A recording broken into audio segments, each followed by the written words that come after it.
He's now 101.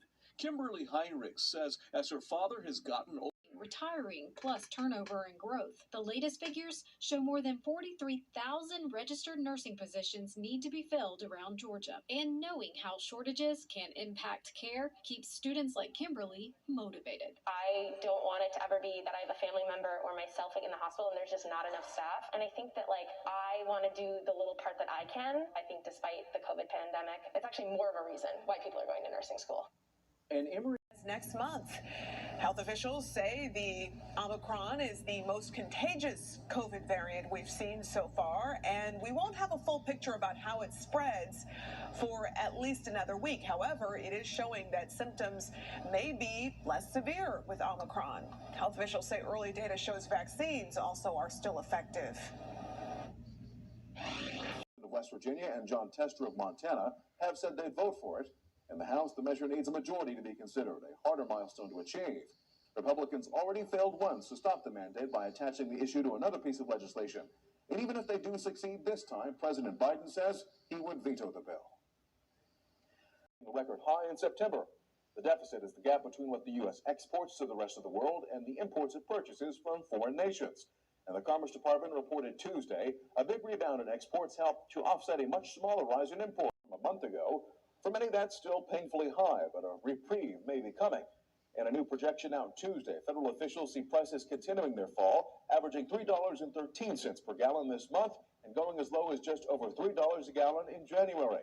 Officials do contend their forecast is uncertain based on the coronavirus, but is backed up by other analysts who believe as oil prices stabilize and remain around $60 to $70 a barrel, declines will endure. Other measures in the event of military escalation. Biden also reiterated U.S. support for Ukraine's sovereignty and territorial integrity. Putin came into the meeting seeking guarantees from Biden that the NATO military alliance would never expand to include Ukraine, which has long sought membership. NATO said in advance that Putin's request was a non-starter, and there appeared to be no immediate breakthroughs to ease tensions. We dress alike, we walk alike, we talk alike, and what is more, we hate each other very much. We hate our folks, we're sick of jokes on what an art it is to kill us apart.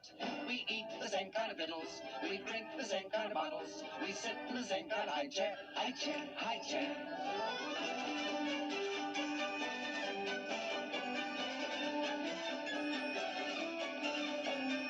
with safe and secure spaces to learn and work. Right now, nearly all of Amazon Web Services sites are back up and running after a massive outage left businesses, governments, and universities around the world with widespread disruptions. Down Detector, which tracks internet outages, flagged more than 11,000 reports of problems with the cloud service today. They were primarily along the East Coast. And it wasn't just websites. Products and services like Ring doorbell cameras, Venmo, Disney Plus, Netflix, even airline phone lines were down. Amazon has blamed the impairment on several network devices as the cause. Regarding gun storage in particular. In no other country do mass shootings on top of everyday gun violence occur on a daily basis. And in no other country do elected officials not only refuse to take action. The law would allow authorities to charge a gun owner if a minor gains access to a weapon which was poorly secured. The charges would increase if the minor discharges the gun, causing death or serious injury. Coming up, a couple loses their savings.